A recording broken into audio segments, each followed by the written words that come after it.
live connected to us from Oxford. I hope she is live connected to us. The transmission of the keynote is kindly sponsored by our partner, the IOBC, and I can see her and you can see her as well.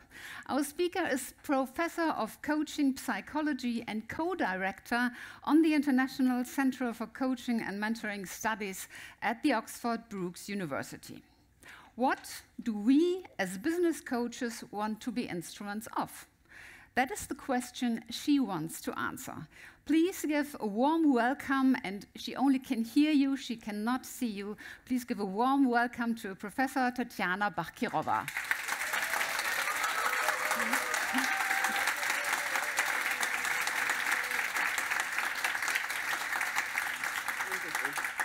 Can I now talk, Ulrike? This is your applause, and now the stage is yours. I disappear, and you can start with your keynote. Wonderful. Thank you for your introduction, Ulrike. And I just want to start how great it is to be invited to speak to our European colleagues. My actually only wish right now was I could understand what you were saying before introducing me, because it sounded very inspirational. And I couldn't understand that. But I'm happy to talk to you today on the topic that I was thinking for quite a while and keep thinking, and I hope that it will help us to think together in this presentation. I will share now my slides, and you will see why it is such an important topic for me.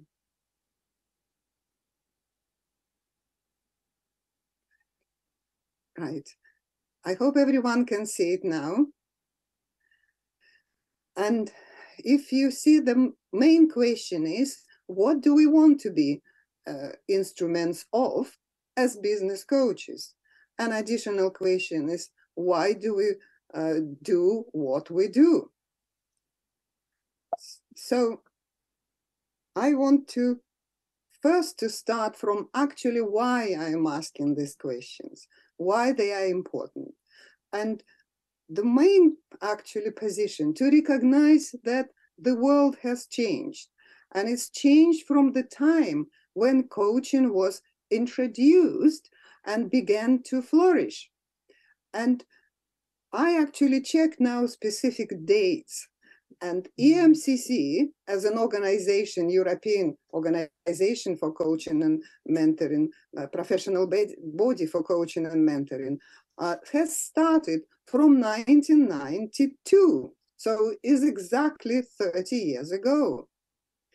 ICF started in 1995, and a little bit later, many other professional bodies.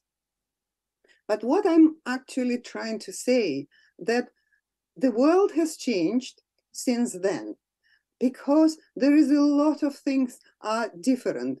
And I would personally see as one of the difference that 30 years ago, there was a sense of progress, technological, social, in societies, a lot of things has changed. And there was this sense of progress everywhere, including in individual development. And coaching was on the wave of that individual development, that many things were possible. And I would even say that what we thought as coaches probably at that time, that what we need to do is just to separate ourselves from therapy, which was looking in the past, and we are looking in the future, and that's what would be done. So we will succeed as an intervention.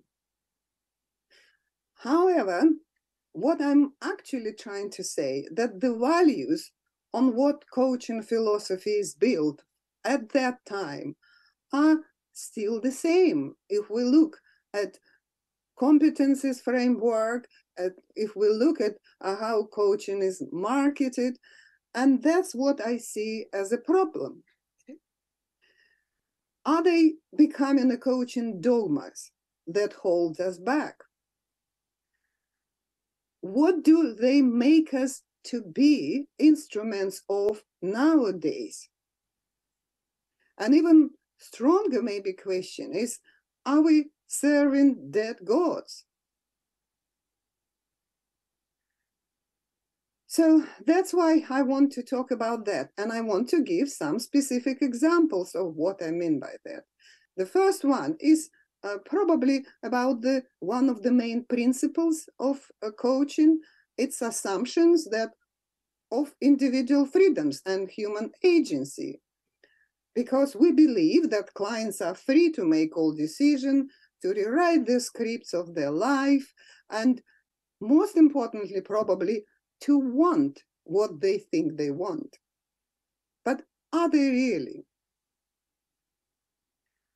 And also in this light, the job of the coach would be, if they are free, an agent, to keep them positive, motivated, accountable. So like we are making successful people even more successful. But is that right? Now, so coming back to that questions, do we really free? I want to say, and that's probably what a lot of scientists and philosophers agree, that we are not as free as we think we are in terms of making decisions and choices. And why we could say that three major reasons. The first one is obviously just simply consciousness, a conscious choice. It's not the main cause of action. Okay, it plays some role. We are not denying it, but it's not often the main cause of action. Also, just to explain, and now there are some data and interesting research showing that mechanisms of decision-making and action are much more complex. They involve non-conscious information processing, but also conscious processes like deliberations and thinking. Okay? But it's a kind of internal explanation. The more external explanation is that choices are affected by the internal state of the whole organism. Okay? We now recognize that more things are happening in the body, and also external conditions, even what surrounds us at the point of decision making. And this is why I put it in red, there is numerous social, economic, political influences. And that's why I don't think we could say that we are free in full sense of it. So what are the implications of that? That yes, choices and change is possible, but they happen within the parameters set often by luck, very often by luck. And what I mean by luck, it's actually start from the very point we are born, when genetic makeups and early experiences or opportunities and constraints in which we are born, they influence us.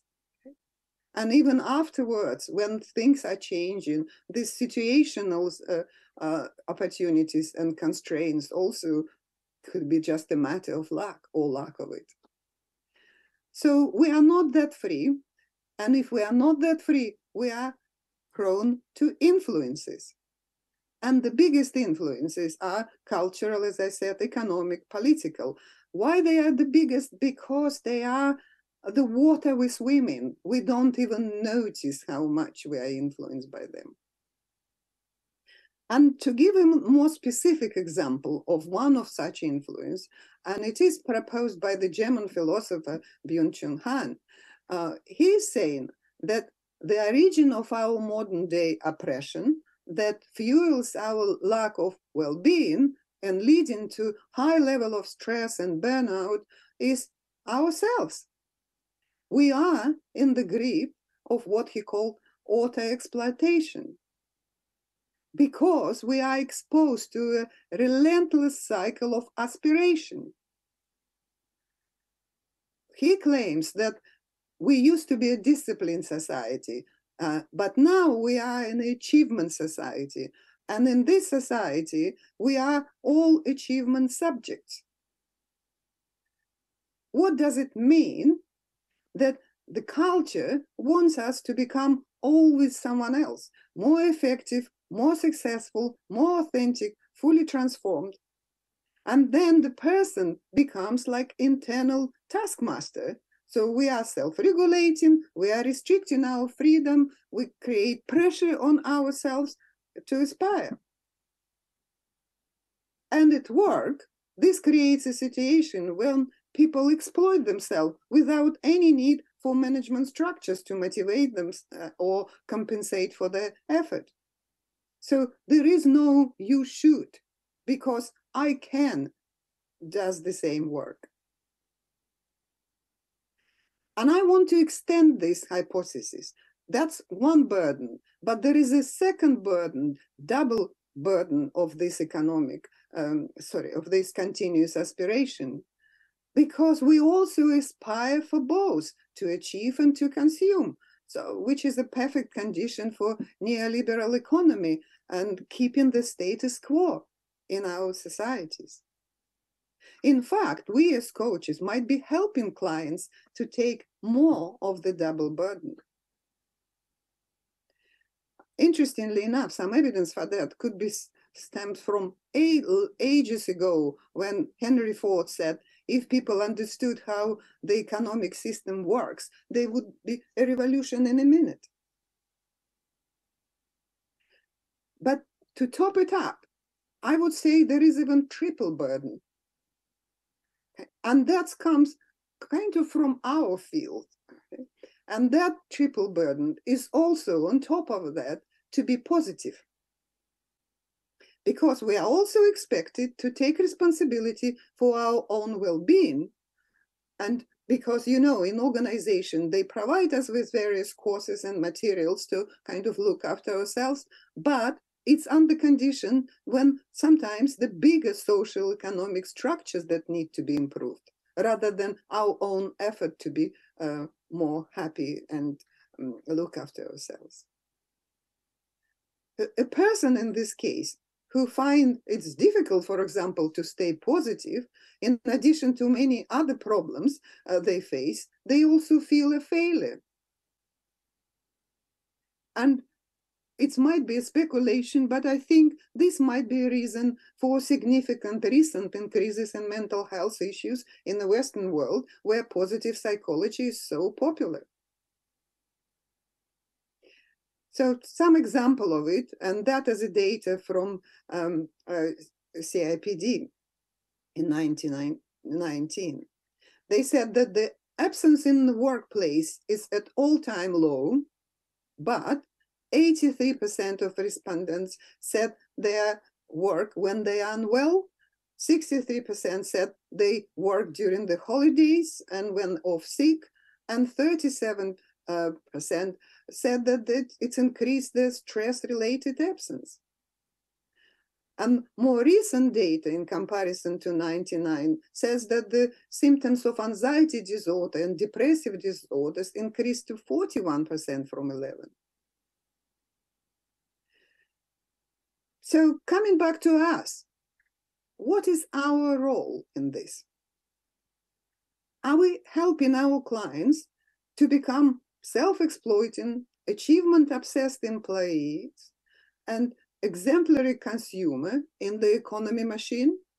Someone who is also compelled to be positive and eventually may end up with a severe mental health issue. So this is what I want us to think now. Or should we stop and think instead of that? And to think about how to respond to some very difficult questions. And these are these questions. So the first one that I set up from the very beginning, what do we want to be instrument of in this changing world? How should we define the success of coaching? And also some other paradoxical questions that I will say more of. So let's just look at these questions. What do we want to be instruments of? And there are some choices, clearly. One is just to be a smooth machine of current economic and political agendas. And I don't know if you want that, but that's an option. Or some movement for each individual growth, or serving wider society. none of these are straightforward. So I just put, for example, how I answer it for myself. Okay? Not the first one, because I don't want, I think there are so many huge issues now in economic and political agendas. And the world is divided. We are never were in a situation like that. And I don't want to perpetuate it by being an instrument of that. The second one sounds good in principle, but it also has some caveats. Okay? Because we need to recognize that our profession wouldn't even exist without desire of people to grow, without aspiration. And it's also good for people to aspire and have some important projects in their life. But this is not the same with that aspiration is culturally instilled and permeates all aspects of their life and possibly even damage the wider world. And the third one, okay, it would be also yes, but there is also quite a lot of controversies even in relation to that, which I will come to just a little later. So the second question is, how do we define the success of our coaching?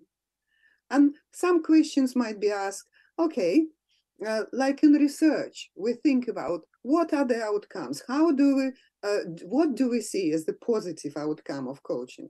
And often in research, we use the word effectiveness of our intervention.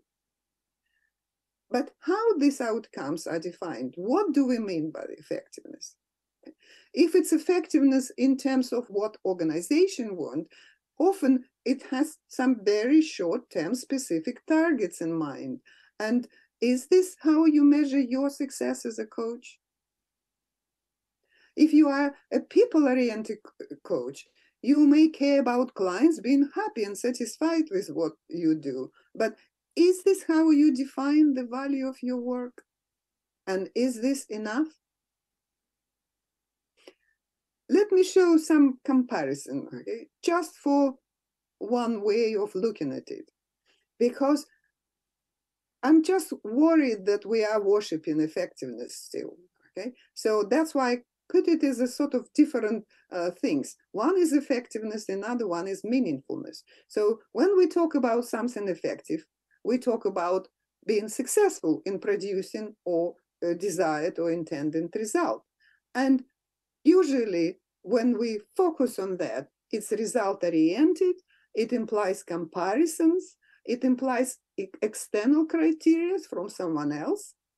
It may not be connected with fulfillment, often ready-made, so condition us into that, and often narrow focus, and otherwise we can't actually measure it. When we talk about meaningful, it's what it means. It's serious, important, worthwhile. It's often process-oriented. It's often different for each individual. It recognizes how different we are. It implies internal criteria because you can't create meaning. You shouldn't at least create the meaning as common for everyone. It connected to fulfillment. It requires inner work to identify, and it takes wider perspective usually. Right. Some of paradoxical questions that I promised. And this is the most difficult ones. And I kind of a little bit even hesitate in that, but I will explain still what I want to tell on that. Okay. And this is an interesting development because we are noticing much more. Coaches are usually quite sort of well aware people about things that are happening in the world. And this could lead them to be activists. And that is quite a strong movement right now.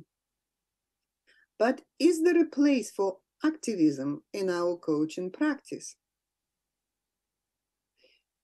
because there are a lot of issues that comes with that. And I don't need even to tell you, you know yourself that a main agenda of coaching typically to work what is important to the client and organization. Okay? So we can't strictly change their agenda to our agenda, however wonderful it is. So what then remains for us? And does it mean then commitment to neutrality? I don't like that either, because then it means we are that blunt instrument that could be used for any purpose, anything at all. And there is now quite interesting work and interesting publications that really strongly critique coaching communities for trying to be neutral. So what should we do, and why I call that paradoxical? Because the question, strangely enough, becomes how to influence in order to free from influences. So how to work with our clients without influencing them, but at the same, and it's inevitable that we would influence them, but in order to free them from influences, in order for them to think for themselves, in order for them to recognize their self-exploitation, to recognize something what is negative and need to be addressed, to be less conditioned. So how to influence in order to free from all those influences? And the only solution that I personally see from that, and you might disagree, and I would like to hear from you too when we get to questions and comments, is one of the tasks of coaching in this case is developing clients' capacity for criticality without advocating a particular cause. So you still work with what clients want to work on, because that's what is coaching is about. But at the same time, you are developing their general capacity to be critical, to question everything, to have a healthy doubt about what they are involved with and what they want to change. So to give an example of that, we have often questions, we have a task to focus on clients' goals. And often coaches just go straight away into those goals and start working on them. But simple questions that you might ask before that. Why is this important to you? How does it matter to others, and who are these others? Do you give these others a chance to influence the goals that you set? What do you sacrifice when you make your choice of this goal? What makes this sacrifice worthwhile? Just some specific questions.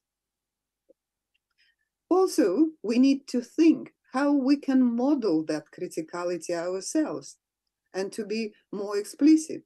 So what else can we do about our own inevitable influence?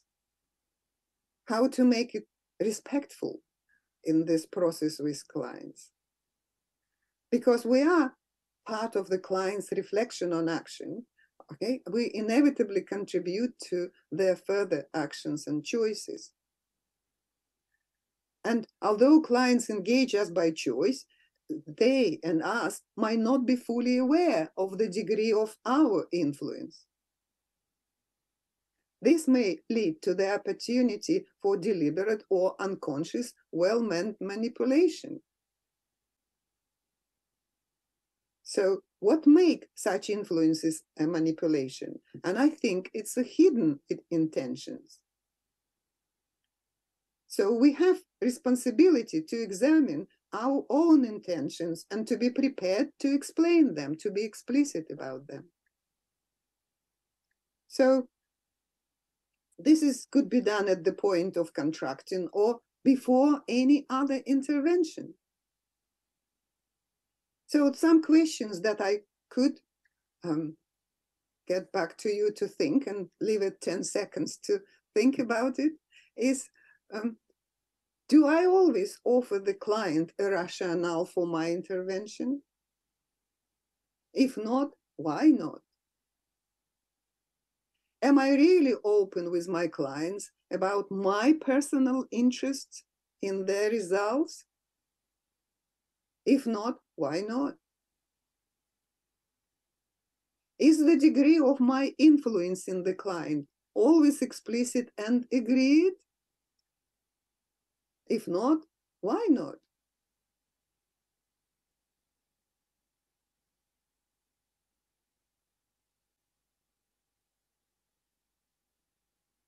Right. I also think that this requires something from us, because I was concentrating so far on the clients, and that's what we typically do as coaches. We focus on the clients. But I think this stance, this attitude that I was describing requires quite a lot from us as coaches. And this just only some examples. It requires genuine engagement with the wider context of our work. We cannot just focus on what we do. It requires also a serious commitment to reflexivity and self-understanding, and also nurturing our criticality, our productive criticality. And I will explain a little bit more about the reflexivity and criticality, what I specifically mean by that. The first one is probably obvious. So why more reflexivity is needed? First of all, because what we can do as coaches is not enough. We need to know ourselves as much as possible. And interestingly, this has a strong moral bearing. I agree with Mary Midgley, who was saying that failure to know oneself can be a serious moral fault. It blocks our understanding of other people. Then also, what does it actually mean that know ourselves? It doesn't mean just to know my strengths and my weaknesses. It actually means something much more. It's terribly complex, sometimes very painful, because it asks us to look at our fears, at the way we might be deceiving ourselves, at our hypocrisies, some clever habits that we develop in relation to this work. Everything that might be called habits of the heart.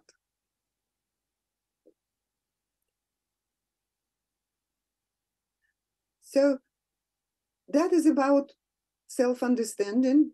And I think those people who are not afraid actually to look at these habits of the heart, they have an opportunity to do it. And I'm glad at least that now coaching supervision is much more prominent, not only in Europe, but even started getting better in US, which is a good place to deal with that.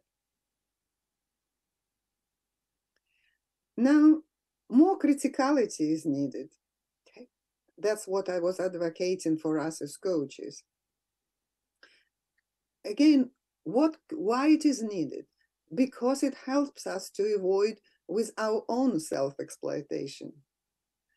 I don't know how you feel about that, but as a supervisor, coach and supervisors, I hear now so often how people feel exhausted because our work requires huge amount of energy if it's done properly, of course. And it's not easy. And we shouldn't be in that rat race as well to get as much as possible out of it. We should be the models for our clients. It's what we need to avoid also is our complacency with exploitations of others. Again, are we siding up very often with what organizations want from our clients?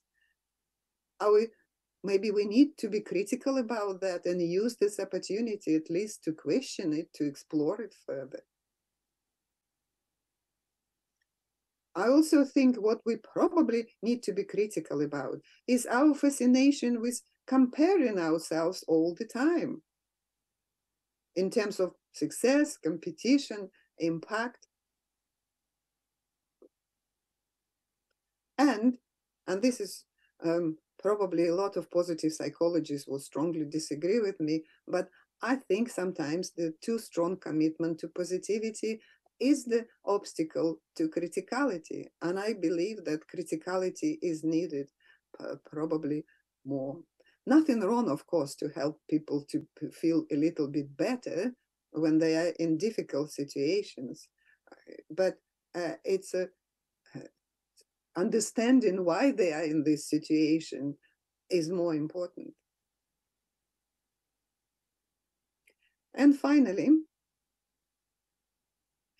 I believe that to be instruments of our meaningful work and in-depth learning of clients, we need developing ourselves as instruments of practice.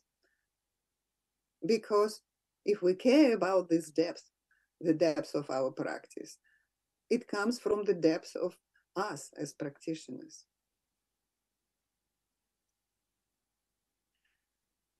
And this is what I was planning to talk to you about today. So I will show the references and leave it for a couple of seconds to check if you want to notice some of them.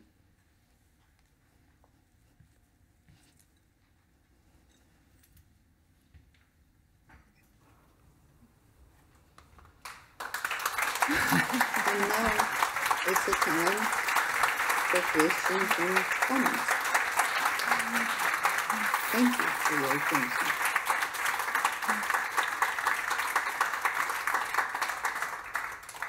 Tatjana, thanks a lot for sharing your insights with us and for raising these really important questions. And questions is a good question for you. Do we have questions? Yes, we have a comment and basically at the same time a question and a thumbs up in the chat from our online viewers. So Katrin is asking a very interesting question: how to free from influences if we radically think it to the end? Is someone then fully free but alone? How could our coachee consciously arbitrate between being free and wish for belonging to something? Wow, that's a very good question. Thank you. And I guess kind of the core of it for me is actually how can you be free of influence, and because you might be actually alone in that regard, yeah? And that is true. But I just think if we are, right, so where the influences are coming from, let's start from that. They're usually coming from being attached to what is other people things, the people that are important to you, like groups, families, societies that you belong to. Okay? And they give that sense of belonging. So when you become critical, it's a huge danger, okay? Because you actually might feel that you don't belong anymore. Okay? But I think it's probably still necessary. It's a very difficult, it's a courageous bit to sort of courageous things to start questioning it, because it's will improve even this society, these communities that are important to you. And you might find others who think this way, and that's where you might be able to make a bigger change even for them. I don't know if I answered the question, but I think that's what comes to me straight away in relation to it. But please feel free to clarify, and I will add something. Thank you, Tatiana. Are there any questions here in the room? Yes, there is. Our poetry slammer has a question. Hi, Tatiana, this is Siegfried. Oh, It was a great talk. I really loved it, and I would underline many of your positions, especially that on too much positivity. It is really a challenge, and it's a little bit a naive theory. I read about a new approach of positive psychology, number 2, the next level of positive psychology, where they allow to look at negative emotions, maybe as helpful. Did you see that too? What's your opinion on this? Okay.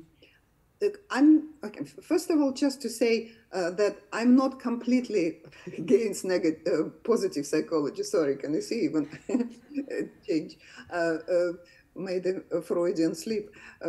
I'm not against positive psychology, because I think in terms of research, and that's what you're probably implying, okay? I think they're doing a great job. We need to learn more about all sorts of emotions, and including positive. We need to learn and understand more of our nature. What I am in principle against is that positive psychology being an ideology. And when it becomes an ideology, then we are just more or less preventing the criticality to happen. Okay? We only can focus and deal with the things that make everyone happy. We are not allowed. So if we are not happiness spreaders in the world, we are kind of some gloomy people. Thank you. Do you have more? Here is another question. Thank you. Can you say your name, please? It's Ulrich. I think in the self-determination theory, it's the factor of belonging is very, very powerful. So men do a lot in order to belong to something, to others, to have connections. And if we are now striving for more influence to have a sense of belonging and to be free from influences, I think that's hard for some people to accept, because they want to belong and they pay a price for it. They pay a price for it to belong in order, okay, I agree that I'm influenced. Maybe it's good in coaching to make this more transparent. So which price are you willing to pay in order to belong? Yes. Yes, but I think we could make a little shift here, okay? Does it mean that in order to belong, you have to agree with everything? Sometimes, if you really care about those you belong to, you have to see what's wrong.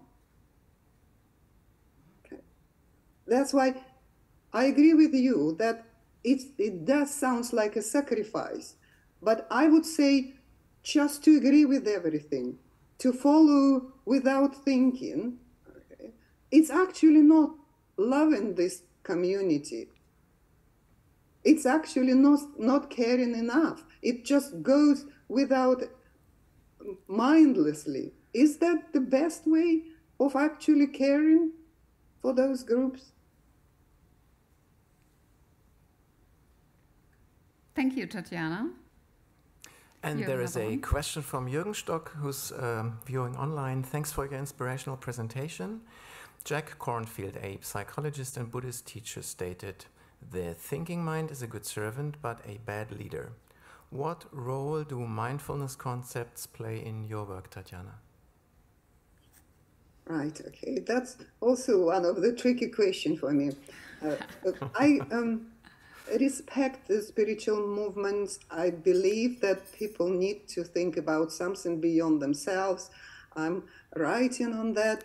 But at the same time, I see another side of the story, because there is a shadow in relation to anything. And that's kind of where my criticality comes from.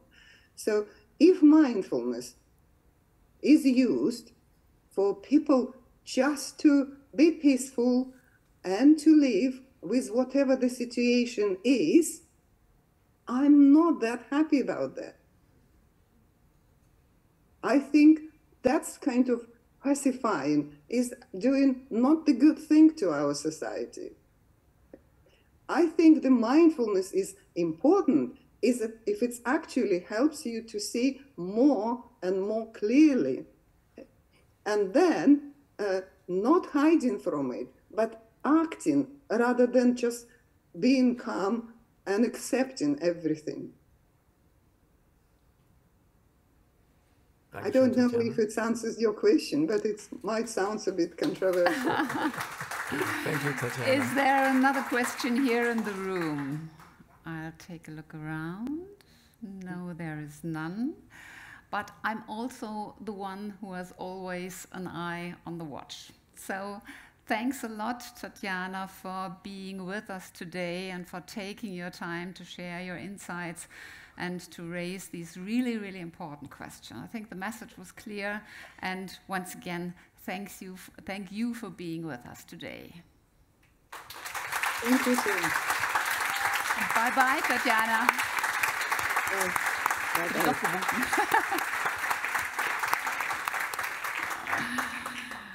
So, das war es fast.